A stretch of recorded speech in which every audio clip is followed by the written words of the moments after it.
everybody. How's everybody doing today? No, Heather, she is on vacation, but it's a worthy vacation because she is off seeing her grandkids, which is always amazing.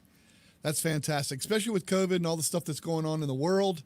It's awesome that she gets a chance to do that, and I gave her a break. No, I'm just kidding. Anyway, no, it's awesome, though. It's fantastic. I mean, I know what it's like seeing my grandkids, so hey, how's everybody doing out there? Looking forward to this one today. This one's great. We're going to be talking about small business, so I'm really excited and really, really am. And some of you have already seen one of the guests that I've had on before, William Rock.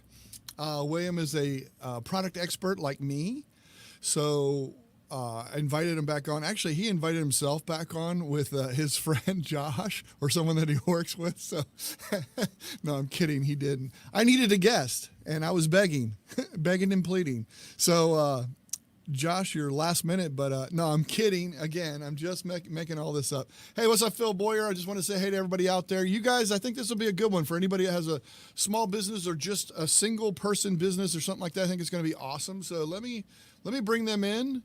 We're talking to William Rock and Josh Santiago. Josh, how are you? I'm good, Michael. How are you? Good. William, how are you? You're muted. We'll do sign language. Hold on. We can do something. You're muted for whatever reason. I appreciate it, though. Here, I'll unmute you if I can. No, I can't. You have to do it. I don't know what's up. But anyway. Good. This gives us a great time to talk about you, and you can't talk back. I'm loving it. No idea why. Oh, hey, you had it. There it is. There it is. Hey, I'm doing fantastic. Thanks for the invite on the show. It's been a long time since we've been playing together. So yeah, I know. It's awesome. So anyway, why don't you, Josh, give us a little insight on what you do and what you're about and how you think you can help people that have a small business, basically. I mean, I already know because you told me yesterday, but just let everybody else know. Let's give everybody a chance. Absolutely. No. So my background, I've worked a lot of small business. I've worked for a lot of different startups in my career. I spent a lot of time in automotive. Spent about 5 years in automotive, and then came over to the actual side of doing technology, right? It's always been a passion of mine. Everybody when I was younger said, hey, you need to be in technology. And I was always like, yeah, I want to be. And then finally made the transition over to technology to work with small and mid-sized dealerships in the automotive technology space. And then from there, moved over to the Microsoft world. So I actually work for a Microsoft partner now. Again, small business. Wow, there you go. That's so awesome. we do Microsoft stuff. So it's really awesome. All right, you're talking to geeks now. That's right. Got geeks in the audience. So speaking of that, who saw the release of the Google Duo or the Surface Duo today? I know. I saw that. I saw that. Yeah. I saw the price too, so I was like, yeah, okay, that's what I said. Never mind. Yeah, I was like that. I was like, wow, that's crazy. Yeah, they say it's going to be really, really awesome. I mean, they're really pushing it hard. So let's see. We got Miss Sheila out there. Let's just recognize some of these people out there. I like it. Solopreneurship is the word you need. There you I like go. that. That's a great word. Good afternoon, gentlemen, from Mark. Yeah, those are some of the community members that we have out there chatting away. Yeah, you guys, hey, look, the whole time, feel free. And look, I'm doing all this by myself, so I might mess up, but you guys are used to that from me. Be sure to throw your comments up there. I'm sure Josh will want to answer anything that you got and just whatever we can. And community members, remember, afterward, we get a little chat. We get a little side time with Josh and William all by ourselves. So you guys, just to clarify for everybody, so because William's been on a couple times, you guys actually work together, same office kind of thing? Yep. William's about 20 feet away from me. 20 feet. Oh, so that's good and bad then, right? No, right. It depends on which day. Yeah. I hear you. No, that's awesome. Cool stuff. That's great. Hey, tell us where you're from, and audience, you guys know about this part. Where are you from? You can even tell me country, city, state, or just neighborhood, whatever you want. Go ahead and tell me where you're from. Go ahead, John. William? Or William, whatever. Start. Sure. San Bernardino Mountains, Lake Arrowhead, California. Awesome. So I was a ski bum, ski instructor, all that good stuff. And I mean, we literally went from our high school to the mountain as a ski, because I was also on the race team too. So So that's awesome. And where are you right now? I'm in Kansas City. Awesome. Kansas City. Where? What part? So we're what, Parkville. Yeah. Parkville. Now, kind of give me an idea, because I know a little bit about Kansas City. Is that right side near the river and all that stuff and everything, or where is that? So there'd be the Am I saying that right or left? I don't know. be the upper northwest side. Okay. Okay. If you've ever West been to side. the airport, just below the airport. Oh, okay, cool. Awesome. Always fun to try and figure out that stuff. And I get states confused too. So anyway, all right. Now what about yourself, Josh? Yeah, so born and raised native Kansas City. So I've been here my whole life. I like to say I've done a tremendous amount of travel for work. So I've been all over the world, and there's no place that I'd rather come back to than Kansas City. So Awesome. That's pretty cool. one of those places you fall in love with, right? I always say we've got the best food in the Midwest. We've got everything that a New York, that a Philly, that a Boston has to offer, without the crime and the traffic. I love it. I love it. You go straight to food. Yes. Man after my own heart right there, dude. And it shows. I'm telling you, it shows. Oh, is it? I know. It shows on me. It's funny because I do the Tinkering with Tech. We do tech stuff all the time. And the only thing that I show on Instagram is all my food. I mean, people are like, I thought this was like tech and stuff. I said, it is. It's technical about food. There you go. 1600 Pennsylvania Avenue is modern day tech. Eric, good to see you, buddy. 𝐖𝐞𝐬𝐿 Smith. 𝐖𝐞𝐬𝐿 Smith's out there. Good to see you, young lady. All right. I need to start a show called Tinkering with Tacos. That's what I'm about. I do my share of that. That's for sure. So let's, anybody else out there? Where are y'all from? Tell us where you're from, everybody. Uh-oh, there you go. Look at there. I'm in Torrance, California, near Redondo Beach. Wow. Nice. And I know she's visiting because she must be visiting because I know she's from Philly. Oh, nice. The Philly cheesesteaks, man. Yeah. Yeah. There you go. Andrew says the best steaks in the world. There you go. There you go. St. Louis. I guess that's what he's talking about. They do have some great steaks up in St. Louis. That's yeah, they do. They do. Yeah. Again, I know from experience. Anyway. All right. Well, let's chat. Let's talk a little bit. Let's give some people some insight, guys. Like I said, if you guys have any questions or anything during this, feel free to throw them up. We're out on YouTube, Twitch, and Facebook, so feel free to throw your chats up there, questions. I'll try if it's relevant to what you're talking about right then, Josh. I'll bring it up. Maybe bring it up because you're talking about it right then, yep. Or I'll just wait a little bit. But I might bring the comment up just to let you know that the comment came up. Okay. Perfect. Fire away. Tell us a little bit. Give us a little insight. Yeah, absolutely. So kind of some of the things that I want to talk about today are just really trying to better understand as a small business, how do you achieve some of the things that larger organizations do, especially when it comes to technology. A lot of times as a small organization, there's a lot of different tools out there. And what happens is over time, as we grow, as we continue to learn and expand, what happens is we make decisions along the way that we feel like are the best fit at the time, but then over time they just become problematic. And what I mean by that specifically is, when you start out, you're focused on let's get some revenue in the door, let's make things work. And then as time grows, it becomes, okay, let's make these two systems work together. So what I want to kind of help talk about is how you put good foundational practices in place so that when you look at a system, so that when you look at, putting something new in to your organization, you know that you're making the right decision that isn't just going to fix the short-term problem, but it's going to help you to achieve your goals long-term. There's a lot of SaaS products out there right now, software as a service, and a lot of organizations will find what we call in the consulting world, point solutions to make things work. And what happens is when you take a point solution, it may solve one or two issues.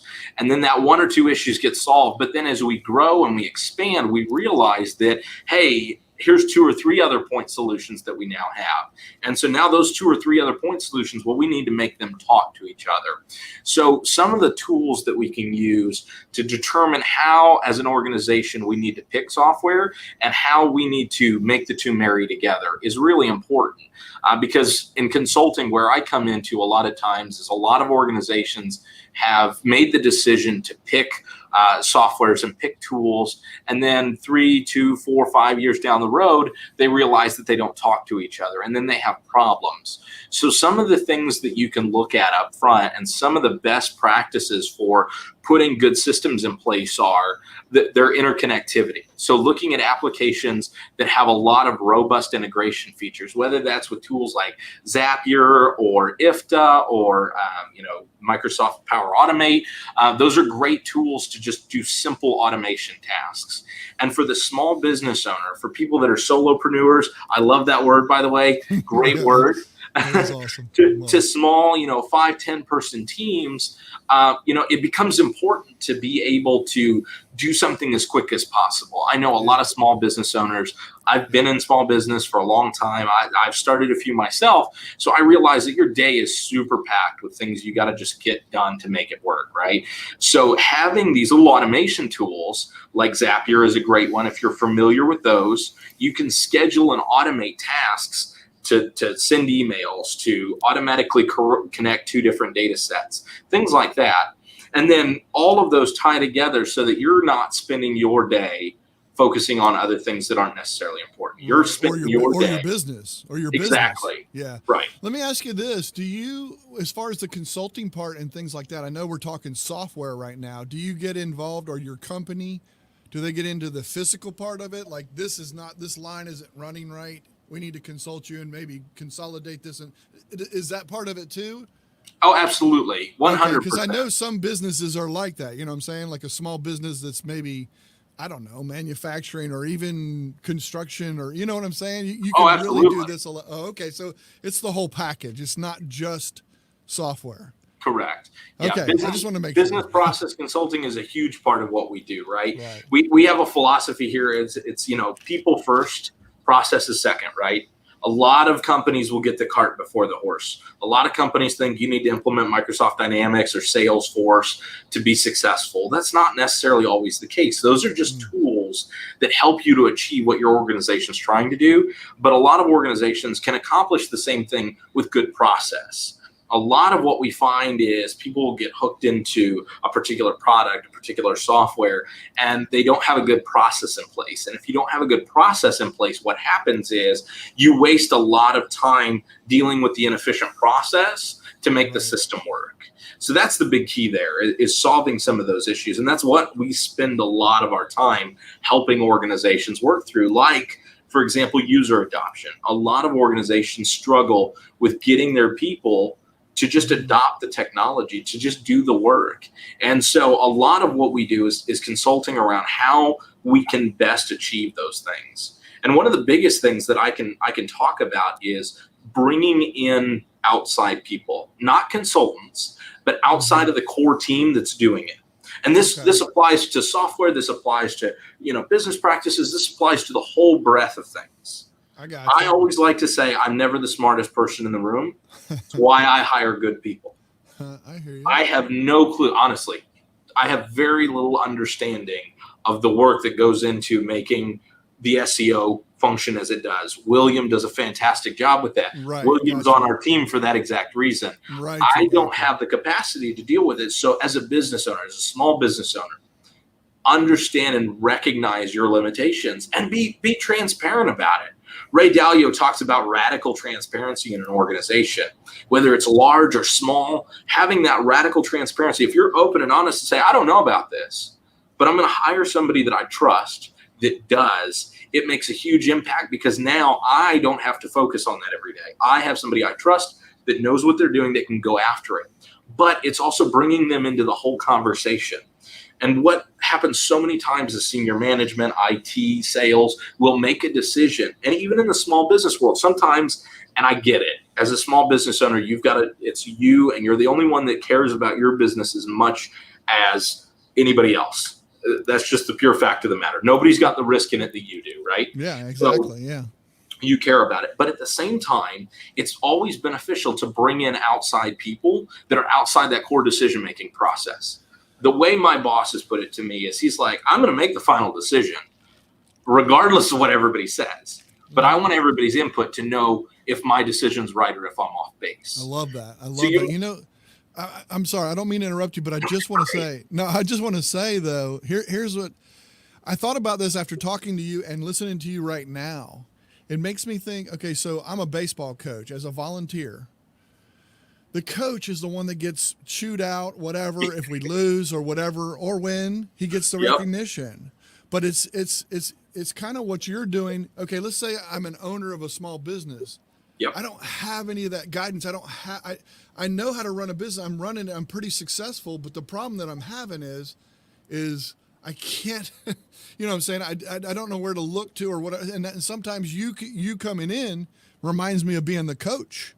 Mm-hmm. Kind of just being the coach. I don't know how to play baseball. I don't know how to do this. I'm done doing that, or I might have a long time ago, but I can't anymore. And that's kind of what you made me think of that in our conversation yesterday and today. It kind of gives me that you're kind of like the coach. Exactly. You know what I'm saying? You really are. Exactly you're right. not the expert. You're not the expert. You know, you got all these different pieces. You got different people. We got different coaches to help out in their special areas. I mean, that's just kind of the way I thought of it as an analogy. I just thought I'd bring that up. But. No, that's a perfect example. And it's great. So we have adopted a philosophy here, and I recommend everybody to take a look at it. It's called EOS, the Entrepreneurial Operating System. Mike Yoder here in Kansas City is our EOS coach.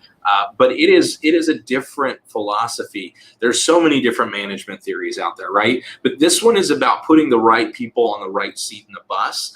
And as a small business, when I started with DCG, Dynamic Consultants Group, it was me and 5 or 6 other people. I was the 9th employee they had hired. I was the 5th or 6th employee at the time. So really, really small business when you think about it. And obviously now we've grown to, I think we're 30 or 40 with about 15 more contractors. So we're getting fairly large in terms of employee count. When I started, we had one office in Kansas City, and we had expanded to California. Now we have offices in Kansas City and Dallas and North Carolina. We've got an office in Belgrade, Serbia, and Hyderabad, India. I'm working on opening an office in London next year. So rapid growth, right? But honestly, one of the big things that I account to how we've been able to grow sustainably it's not revenue, it's not customers, it's not any of that. It's having this leadership team and communication that we've built around our team. William can walk into my office at any time. We have these regular cadence meetings. So many times we get beat to death with meetings, right? EOS's philosophy is you get one meeting for an hour and a half once a week, and that's it. And we cover everything in those meetings. And the great thing is it has radically transformed who we are as a company in a year and a half. We've only been running it for a year and a half. And it has made, honestly, it's how we schedule our projects now. I didn't know that. That's really cool. I didn't know that. Yeah, That's awesome. It's been amazing and it's amazing what you accomplish because it breaks it. It's the Stephen Covey principle. Are you familiar with his work at all? I yes, somewhat. Right. The sand, totally, the water, the rocks. Yeah. So same thing. So we go in quarterly and we attack what the most important thing in the quarter is. And William can talk about it. The marketing department does it. The sales department does it. The senior leadership team does it. So everybody in the company has one number that they're accountable for. And that's the other thing too, is you want to simplify. As a business owner, you want to break it down and simplify it to its most basic form, right? If you're over marketing, I need you to do X, Y, and Z, but the one number I care about is the number of web leads, right? The number of, if you're a sales rep, you got one number, it's revenue. If you're the business owner, your one number is the overall health of the company, whatever makes up that number, whether it's widgets or whether it's, number of customers, maybe it's satisfaction of them, things like that. But really giving everybody in the organization one number, really defining what it is that they need to do will help, because part of that principle and part of that process is figuring out, do we have the right people on the bus and are they in the right seat on the bus? We want everybody to have a seat on the bus, right? As who we are, we want people to be here. We don't want to let people go. But the biggest part, go ahead. One thing though, with what you're saying though, you also have to be careful because there's in a small business, if it's only 3 people, yep. then somebody's wearing a bunch of hats. Correct. Yeah. Yes. So you may be wide like me, taking up 2 or 3 spots in that seat. You're in 3 seats possibly. Exactly. Oh yeah. And sometimes so now you have to rethink some of that stuff too. is it time for us to get a person to do this particular thing because I'm doing that? You know, that's a key thing. And that's where somebody else can help with that, because you're so focused on what you're doing, especially I'm just thinking of small business, because that's what I work in my real job. So I have to put this up there though. Dana says, where's Heather? Sorry. Heather is with her grandbaby. So that's where she is. I had to throw that up there. See, everybody gets to know us. We got some regulars there. So anyway, back on track. I'm sorry. No, you're good. Okay. So I just want to make sure, because a lot of these are just really small or even one person businesses. Oh, absolutely. So it's not a matter of there is only one seat. Right. So and sometimes you have to, that one seat, you've got to figure out. So we have this process called GWC. Do they get it? Do they want it? And do they have capacity? So those are the three things when you're evaluating somebody for a seat. You've got to look at those three things. Do they get it? Do they understand it? Do they comprehend it? Do they have the mental capacity to grasp what it is that we're doing? Do they want it? Do they care about it? Are they passionate for it? Does it wake them up every morning excited to do it? And then do they have capacity for it? Do they have the mental, physical, spiritual capacity to handle this task? I can tell you right now, there are some things that I enjoy doing that I have zero capacity for. I love working on the website. I love working on search engine. I have very little understanding of it, but I love doing it. I'm passionate about it. But finding somebody like William to be able to take that, I just don't have capacity. If I focus all my time on that, then sales suffers. If I focus on something else. So it's as a small business owner, you've got to figure out at what point do you have to make that decision? What do I love doing but don't have capacity for anymore? And does it impact the revenue stream of the business? And if it does, because so many times a lot of people will ask, well, when's the right time as a small business do I hire the next person? Because it's extremely expensive, right? You're talking, typically it's 20 to 40% additional on top of somebody's salary, what the business owner has to pay. Training, upkeep, insurance, all of that stuff, right? So for a lot of companies, it's really difficult when it's just one or two people to say, okay, when do we hire that third person?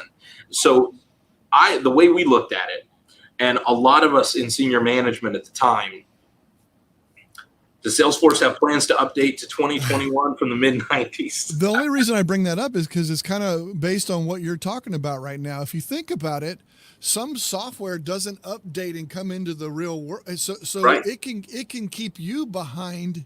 Correct. In what you're doing too. And that's kind of where, the consulting part, hey, listen, I know you've been doing this forever and I know you probably don't want to switch, but if they're not going to come in with the times, then, everyone, think about it with the situation in our world right now. Oh yeah. William knows this like I do. We've been doing Hangouts since Hangouts started. Right. You know what I'm saying? We've been doing video and everybody thought, oh my God, who are you talking to? You're talking to people online. Right. That's so weird. I know. Now everyone does it and we're not the weird ones anymore. You know what I'm saying? Right.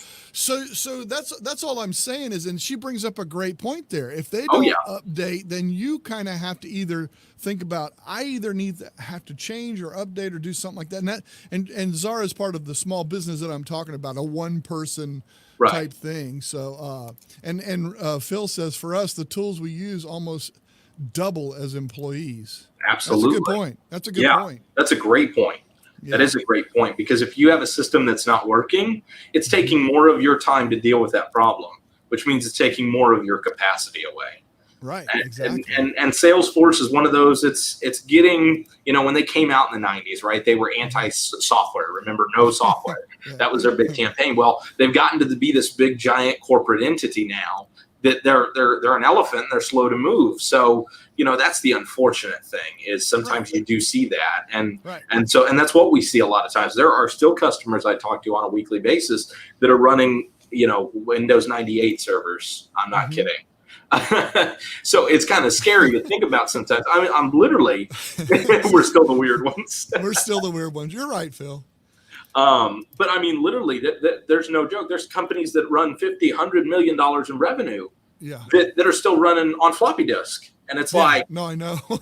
What happens if something breaks? Yeah. Scares me to death. But, as small businesses, we have the ability that large businesses don't have to be a lot more agile.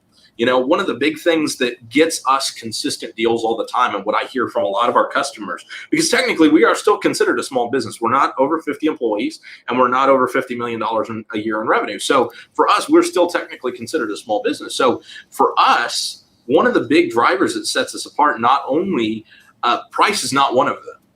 To be honest, we're probably one of the most expensive consulting firms out there in terms of hourly rate. We're up there with Deloitte and DXC and some of the big five.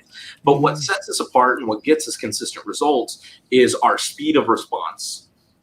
I was on a call with a customer today who literally said the reason we're on the phone with them is because it took 11 days for another customer or another partner to get back with them. Oh, wow. So being a small team, remember, use that. It was Sun Tzu in The Art of War that said, when your opponent is bigger than you, be faster than them. I'm obviously paraphrasing, but the point is, you've got a lot of mobility that you don't even realize. You can be a lot more agile than your competitors as a small business. And sometimes I think a lot of us get stuck in that mindset where I'm only one person, I'm only 5 people, but you don't realize what you bring to the table is specialty. And that's kind of what we focus on, is being boutique. I'm not a DXC. I'm not a Deloitte. I'm not 30,000 employees in 9 offices on 7 continents.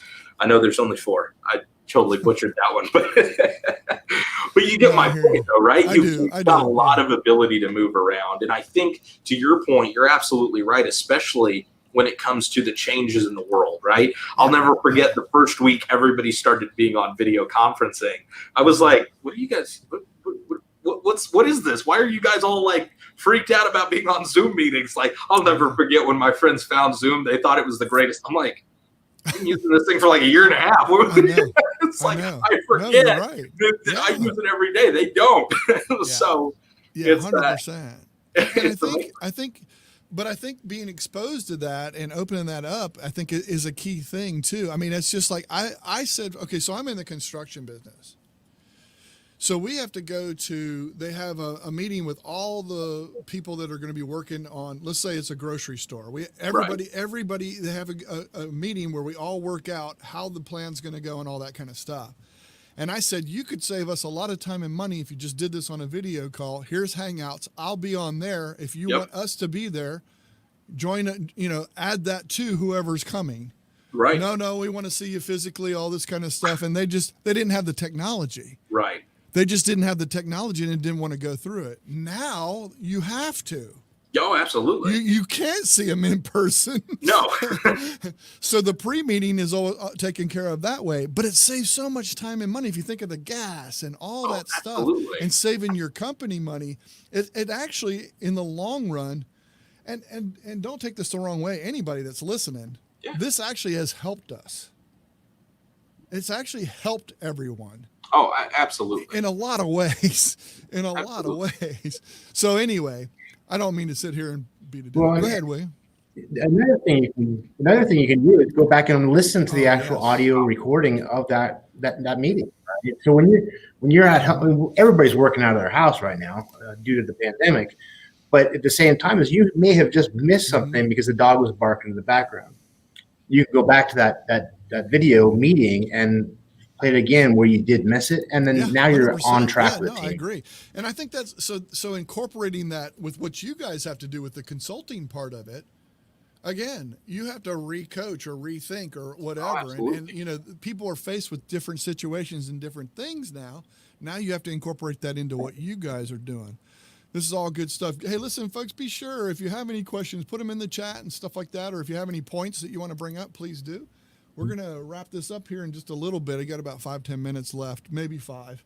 And we'll get into, leave you a little bit of time for us to meet some of the members of our community so you can come in and chat with them. But anyway, this is great. This is awesome stuff. So one thing that I have is a question, because having a small business and we've had consultants before, that's a pretty penny sometimes. Oh, absolutely. And I talked to you about this too, right? In our talk yesterday.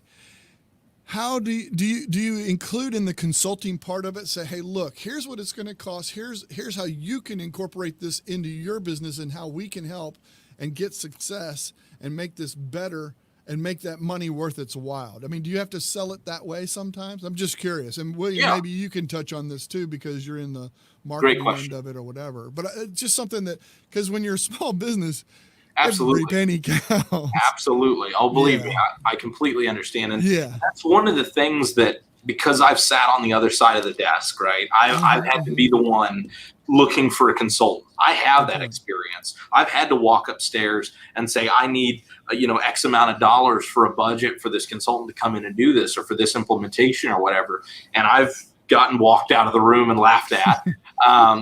So what I've always tried to do is take the perspective of, what does my customer think? What does my customer feel? And one of the things that separates us from a lot of other consulting firms, and this isn't a pitch for DCG, this is just really what separates us, is I try to take the measure twice and cut once philosophy.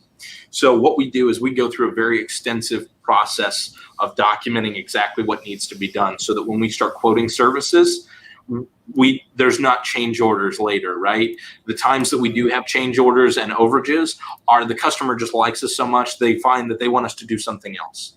The other side of this, what you want to find when you're looking for a consultant, whether it's TCG or anybody else, see how much they care about making sure you know what it is that you're doing. Because here's the big difference with us and everybody else. I want you to know how to do it yourself, which is weird for a consultant, because guess what? That's less hours I get to bill you. But the difference there is, I would much rather spend your consulting dollars on big projects, on things you can't do, and spend some of that money on training you how to do it. I'm very much in the philosophy of, teach somebody to fish, don't fish for them. And if I can teach our customers and our users how to do field configurations or forms, or understand how to do this process, then they don't have to call me. And then they can call me when they actually have something that they can't do. And they feel like they're getting more value out of their dollar. Sure. So when you're talking to a consultant, try to feel that out, how much they want you to do versus how much they want to do. Because if they want to hold it all to themselves, they're more focused on that sales number and less about helping you. That's and right. I have been on the other side of that. I want to know that my consultant wants us to succeed. And so that's what I try to bring to the table is, let's do our due diligence in making sure that our numbers are correct, first of all.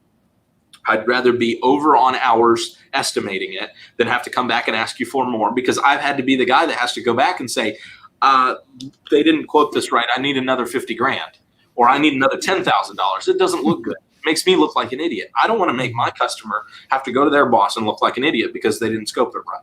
So because then nobody wants to work with you. They feel like either you undercut them, or you're trying to do something shady in the background. So avoiding some of those pitfalls are good. And then having a consultant that is training or teaching constantly is a big part of success, because then it's not about the dollar. It's about making sure you're succeeding.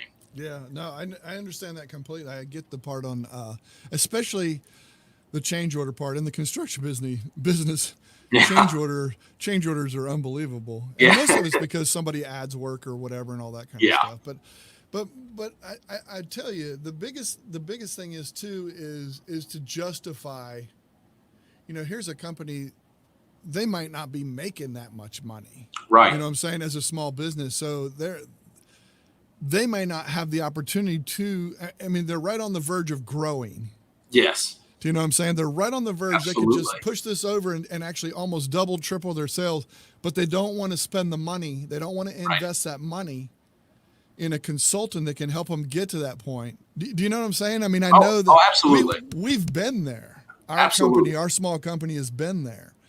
And so it's tough, and you're going, gosh, should we do this? And that kind of, it's just hard because it's dollars, I mean, it's dollars that's going out. So you want to make sure that the ROI is going to be worth it. That's a big thing out there. So absolutely. Sheila says out there, she says, I agree with Michael. Many new ways, things in necessity. Yeah, that's true. Go ahead. You were going to say? Oh, no, I was just going to say that's one thing when you start looking at, especially when it comes to software, right? When you start looking at implementing softwares, they can get very expensive very quick. Microsoft has done a great job, not so much on the licensing side, but on the services side, has done a great job of building, risk to reward is very tough to balance sometimes, especially when you think about it. You may be $10,000 a year in annual revenue. You may be $100,000 a year in annual revenue. And when somebody's asking for 5, 10, 20% of that, That's a really hard thing to ask for. Right. Right. Exactly. And you may say, hey, this is going to double, triple you, but that's not money in my checking account right now. That's right. That's the problem. But sometimes it is, and that's why I say weed out consultants, man. Go through 4, 5, 6. Find the right one. There's no problem going through multiple consultants. I wouldn't waste your time paying them. I would say try to find the right one. Right. Yeah. But getting to that point where you feel like they understand exactly what we're doing and they're going to give us the best value for our dollar, that's where you get the best reward out of it. Because then, and what I would say, Microsoft really helps to do this, and it is difficult for a lot of small businesses to implement Microsoft as a platform, especially on the business application side. Not so much, we're all used to Word and Excel and Exchange and things like that. I know a lot of people on the call are probably used to Google's alternatives, William. But there's a lot of benefit there, right? And so I think, honestly, a dig on consulting services, we do ourselves an injustice sometimes because we miss out on those small companies. Mm-hmm. So we miss all that growth. Obviously, they're going to keep expanding. They're going to keep needing services. And I think consulting, sometimes we want to go after the $1-2 million giant projects. I'm like, well, yeah, but you could go after this $10,000 project. Then when they are $1 million company, you're already in. You're already exactly. in. Yes, exactly. Oh my God, you miss out. No, 100%. I agree with you. Absolutely. I agree with you. That's awesome. Good stuff. You know what? This has been awesome. I knew it would be good. I mean, I knew it'd be great. We need to wrap so we can chat with the guys, and I don't want to keep you guys here all night either. So. Oh, it's good. But anyway, listen, thank you so much. William, first of all, thank you. You're a good buddy of mine forever, and I really appreciate it. You're right. Josh was amazing to have on. I thought that was a great choice. But I appreciate you guys taking time out because I know that, you guys work. Yeah. And this is right after work time or whatever, right at 5 o'clock y'all's time or whatever. So maybe you were finishing up. I know William said it today. I think you said to me yesterday you were talking to New Zealand. Is that right? Yep. Yeah, we had meetings with New Zealand last night. So crazy. Yeah, it is. When you work time zones all over the world, your day never ends, right? I think I emailed you at about 11 o'clock at night. There's been times I'll be on the phone with Dubai at 1 o'clock in the morning Central Time. So it's like, crazy. That's crazy. It's awesome though. It's a cool. I think that's awesome. I think it's awesome what you're doing, and I think it's a great way to help people. And I appreciate you giving. I appreciate you giving some of the folks that are listening, anybody that rewatches this, some insight. Just a little bit of insight, if anything else. Absolutely. And if I could add one thing, please. Yes. All the small business owners out there, you guys are the backbone of the economy. You have done what so few people ever venture out on their own to do. You have taken the risk. You have taken that step, and you should be applauded for your work. Whether you're one person, whether you're 10, whether you're 10,000 in revenue or $10 million in revenue, it's not the Apples and the Microsofts of the world that build everything that we do. It's the small manufacturing company in Duluth. It's the small team in Wisconsin that really makes things work. Because if it weren't for you, all of those large companies couldn't do what they do. Davis Construction would not be where it is without all of the other GCs, without all of the other subsidiary companies that deal all the way up. You look at somebody like Winnebago. There's a small town about an hour north of where I am that supplies one part that goes into all of the Winnebagos. So if it weren't for that small manufacturer, and they're only a team of about 5 people, if it weren't for them, a giant piece of that company couldn't exist. They're the only ones that they own the patent, I believe, on this piece that Winnebago needs for something. And so it's like that. But Boeing, you think Boeing wouldn't exist without all of the different subsidiary manufacturers. Super chat. Thank you, Jim. Thank you, Jim, for a super chat. And the date is 8/12. That's how he comes up with that. So I think that's kind of cool. But anyway, thank you, Jim. Appreciate that. That was awesome. But yeah, no, great stuff. Great points. Awesome, good stuff. This is excellent. We're going to wrap this up. We're about at the time, so I want to wrap this up. Again, thank you, you two. Stick around. I'll give you the link. We'll go over into a Zoom because this doesn't hold enough people. StreamYard doesn't hold enough people, so I'll get you a Zoom link. William, I'll get that to you. You pass that along to him, or I can put it in the private chat inside here. You'll get it in the private chat as well. Anybody that's a Sounds like a community plan. member, those that are community members, if you're not, we would love to have you. And Tinkering with Tech is a community where we talk about tech. I do daily tips every day, monthly workshops, and get in with the experts after the show and everything. So that's kind of what we do in Tinkering with Tech. It's a pretty cool community. It's not expensive. It's only $10 a month. Just come in, join our community. It helps us buy the software so we can test this kind of stuff and do stuff with you guys. I thank you guys again. You're awesome. We're going to get in with the community now. Folks, everybody, thank you so much. Thank you. Everyone. Yes, we appreciate it, and we will see you next time.